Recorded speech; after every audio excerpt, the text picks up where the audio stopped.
تو نبی پاک فرماتے ہیں قرآن پڑھنے والے کہ یہی لوگ اللہ والے اور خواص میں شامل ہیں، خاص لوگوں میں شامل ہیں، اللہ والے ہیں جو قرآن پڑھنے والے ہیں۔ اب سوچو کہ ہم قرآن کتنا پڑھتے ہیں۔ اب چند سورتوں کی فضیلت بھی سن لو۔ بندہ کہ یار پورا قرآن پڑھنے میں تو ٹائم لگے گا، پورا ہی پڑھنا ہے، لیکن جب جب موقع ملے تو میں کچھ آپ کو خاص صورتیں بتا دیتا ہوں جس کی برکتیں سنتے جاؤ۔ پیارے آقا علیہ الصلوۃ والسلام فرماتے ہیں اپنے گھروں کو قبرستان مت بناؤ، بے شک جس گھر میں سورہ بقرہ پڑھی جاتی ہے شیطان اس گھر سے بھاگ جاتا ہے۔ جب جب 2.5 پارے ہیں، 2.25 پارے ہیں، اگر صحیح پڑھنا ہے تو 1 گھنٹے میں ہو جاتی ہے سورہ بقرہ، 1 گھنٹہ نہیں ہے۔ شیطان بھاگ جائے، برکتیں آ جائیں گی نا۔ جس گھر میں شیطان ہوگا کدھر سے برکتیں آنی ہیں؟ تو سورہ بقرہ اپنے گھر میں پڑھیں، جب جب مہینے میں 1 بار پڑھ لیں، روز کا آدھا پارہ پڑھیں تو 4 دن میں 5 دن میں سورہ بقرہ ختم ہو جائے گی۔ پڑھنے والے تو بنے نا۔ سنیے سورہ کہف کی کیا فضیلت ہے۔ پیارے آقا علیہ الصلوۃ والسلام فرماتے ہیں جو سورہ کہف کی پہلی 10 آیتیں یاد کر لے دجال سے محفوظ رہے گا۔ صرف 10 آیتیں۔ ایک اور جگہ نبی پاک نے فرمایا جو سورہ کہف کی آخری 10 آیتیں یاد کر لے دجال سے محفوظ رہے گا۔ اور سبحان اللہ، اب جمعے کے دن سورہ کہف پڑھیں، اس کی الگ فضیلت ہے۔ سورہ یاسین کثرت سے پڑھا کریں۔ پیارے آقا فرماتے ہیں بے شک ہر چیز کا دل ہے اور قرآن کا دل سورہ یاسین ہے۔ جو 1 مرتبہ سورہ یاسین پڑھے گا اس کے لیے 10 مرتبہ قرآن پڑھنے کا ثواب لکھا جائے گا۔ اللہ کی رحمت تو دیکھو، سورہ یاسین 12-10 منٹ میں پوری ہو جاتی ہے، 10 قرآن کا ثواب۔ ہم سے گھنٹوں ٹی وی دکھوا لو، ہم سے گھنٹوں فون پہ بات کروا لو، 10 منٹ سورہ یاسین کے لیے ٹائم نہیں نکل۔ کتنی دوری ہے قرآن سے، سوچئے۔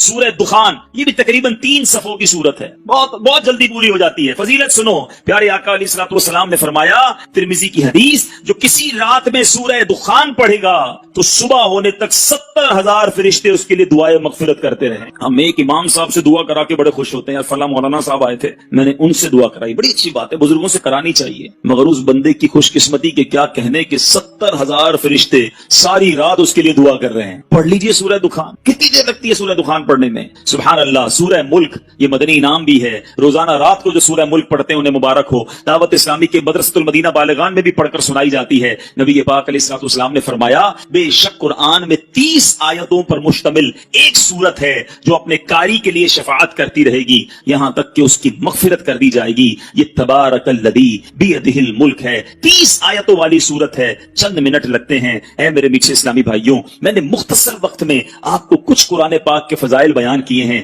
کچھ اہمیت اجاگر کرنے کی کوشش کی ہے۔ سورہ اخلاص کتنی مختصر سورت ہے، اللہ کی رحمت دیکھو ہم پر کتنا برسنا چاہتی ہے۔ پیارے آقا علیہ الصلوۃ والسلام نے فرمایا، مسلم شریف کی حدیث ہے، آقا فرماتے تم میں سے کوئی شخص رات میں تہائی قرآن کیوں نہیں پڑھتا، 1/3 قرآن کیوں نہیں پڑھتا؟ صحابہ کرام نے عرض کیا حضور کوئی شخص 1/3 قرآن، تہائی قرآن رات میں کیسے پڑھ سکتا ہے؟ نبی پاک علیہ الصلوۃ والسلام نے فرمایا قل هو اللہ احد، تہائی قرآن کے برابر ہے۔ گویا کوئی 3 بار سورہ اخلاص پڑھ لے پورے قرآن کا ثواب عطا، اور کمال کا وظیفہ ہے۔ مگر ہم غلطی یہ کرتے ہیں کہ ہم اتنے مبارک وظیفے کو کثرت سے نہیں پڑھتے۔ آج بہت خوبصورت ایک روایت سنانے جا رہا ہوں۔ نبی پاک علیہ الصلوۃ والسلام کے بعض صحابہ نے فرمایا کہ جس مجلس میں، جس محفل میں، جس اجتماع میں سرور کائنات صلی اللہ تعالی علیہ وسلم پر درود پاک پڑھا جاتا ہے، اس مجلس سے ایک نہایت پاکیزہ خوشبو مہکتی ہے۔ ہم نارملی خوشبو لگاتے وقت کیا پلان کرتے ہیں کہ ایسی خوشبو ہو کہ تھوڑا دور تک جائے۔ عطر والے کو کہتے ہیں نا یار ذرا لانگ لاسٹنگ دینا، ایسا عطر پرفیوم دینا جو دیر تک رہے اور دور تک مہکے۔ آؤ میں بتاتا ہوں درود پڑھنے والوں، جب تم درود پڑھتے ہو تو خوشبو کدھر تک جاتی ہے؟ صحابہ کہتے ہیں جب کسی مجلس میں، کسی محفل میں درود پڑھا جاتا ہے تو اس درود کی مہک آسمانوں تک جاتی ہے، اور وہاں اللہ کے فرشتے اس خوشبو کو جب محسوس کرتے ہیں تو کہتے ہیں زمین پر کسی مجلس میں ہو نہ ہو کہیں آقا کے دیوانے جمع ہو کر نبی پاک پر درود و سلام کا نذرانہ پیش کر رہے ہیں۔ یعنی یہاں ہم درود پڑھیں، وہاں فرشتوں کو پتہ چل جاتا ہے کہ کہیں درود پڑھا جا رہا ہے جس کی یہ مہک ہے، اس کی یہ خوشبو ہے جو آسمانوں تک پہنچ رہی ہے۔ اللہ اکبر۔ نبی پاک علیہ الصلوۃ والسلام ایسے، ان کا ذکر اتنا مہکا، ان کی بات کرے تو خوشبو نکلے، تو خود نبی پاک علیہ الصلوۃ والسلام کی خوشبو کا عالم کیا ہوگا۔ میں بڑے بڑے حسین، بڑے اسپیشل لوگوں کی لوگ بات کرتے ہیں، لوگ کہتے ہیں بہت حسین ہے فلاں فلاں جناب، بڑا بڑا اس کو لوگ فالو کرتے ہیں، اس کے فینز ہیں، اس کے فالوورز ہیں۔ دنیا داروں کی جو محبت میں گرفتار ہیں، میں ایک سوال کرنا چاہتا ہوں، ساری دنیا میں کوئی کتنا ہی حسین کیوں نہ ہو، اس کے پسینے سے بدبو آتی ہے، ٹھیک ہے نا جناب؟ کوئی کتنا ہی طرح دار کیوں نہ ہو، ایٹیکیٹس والا کیوں نہ ہو، جو بڑا نازک کیوں نہ ہو، مگر جب وہ تھوکتا ہے تو اس کے تھوک سے لوگوں کو گھن آتی ہے۔ nobody like it، اس کو تھوک اچھا لگتا ہے۔ میں سرور کائنات علیہ الصلوۃ والسلام کے مبارک چہرے کی بات نہیں کروں گا کہ اس چہرے میں تو رب نے کیسا حسن عطا فرمایا کہ مولانا حسن ادا خان صاحب لکھتے ہیں، ایسا تجھے خالق نے طرح دار بنایا، ایسا تجھے خالق نے طرح دار بنایا، یوسف کو تیرا طالب دیدار بنایا، کونین بنائے گئے سرکار کی خاطر، کونین کی خاطر تمہیں سرکار بنایا۔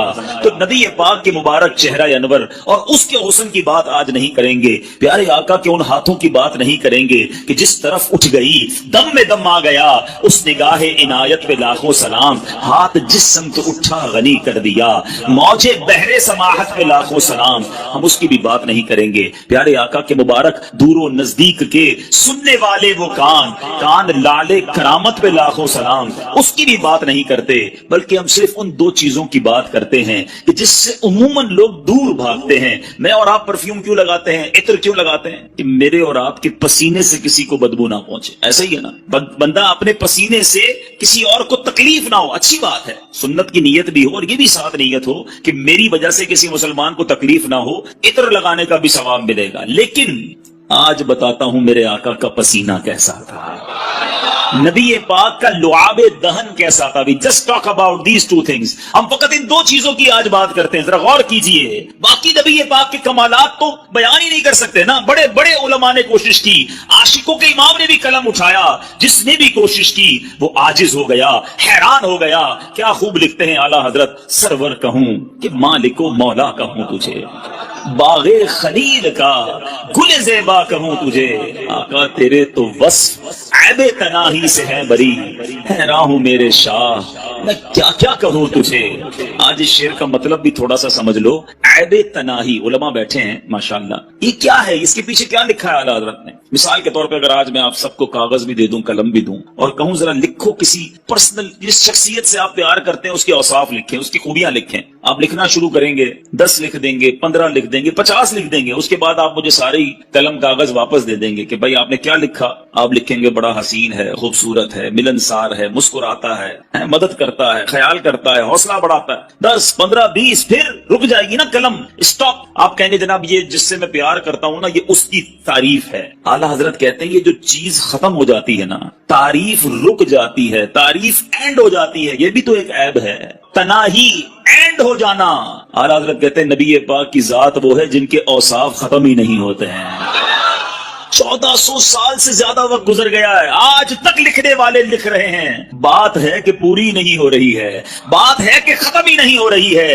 امام لکھتے ہیں تیرے تو وصف عیب تناہی سے ہیں بری، حیران ہوں میرے شاہ میں کیا کیا کہوں تجھے، لیکن رضا نے ختم سخن اس پہ کر دیا، خالق کا بندہ خلق کا آقا کہوں تجھے۔ تو نبی پاک علیہ الصلوۃ والسلام کی فقط ان دو چیزوں کی بات کرتے ہیں۔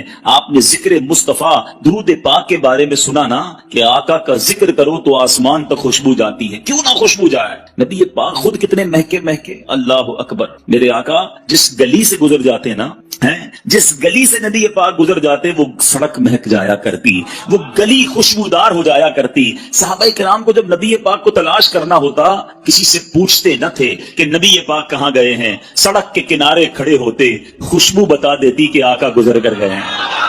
اور اسی بات کو بریلی کے تاجدار نے، امام عشق و محبت نے کیا خوبصورت انداز میں لکھا، فرماتے کیا مہکتے ہیں مہکنے والے، لگا لو خوشبوئیں جتنی لگانی ہے، مہکنے والوں سنو کیا مہکتے ہیں مہکنے والے، بو پہ چلتے ہیں بھٹکنے والے،